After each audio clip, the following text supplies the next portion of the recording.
Kasi hindi pa ako out nito. Ito yung time na nanalo si Pia Words pa. Nagsusumigaw yung puso ko. Tapos sinabi ko sa babae, panalo daw yung Philippines. Okay. Wala bang bakla dito? Kung ayaw niyo makatrabaho mga bakla, ayoko na rin siya katrabaho. Paglalaban ko karapatan ng mga empleyado ko. Yes! Bakla po ako. Bakla ka ba?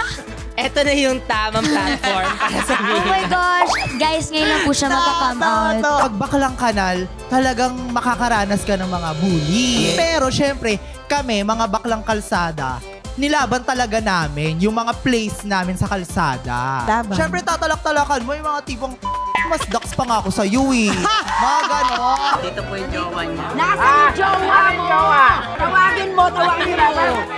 Feeling mo siya na hanggang sa dulo? Ano sigaw? Ano sigaw?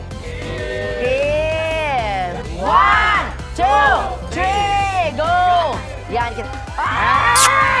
Matagal na hong patay si Mariano kay Hano. Ibig sabihin ni Mara, wala nang Mariano kasi may Mara na. Tama, di ba? Tama po, sir. Oh, ayan, wala nang tanong ha. Balik ulit sa trabaho ha.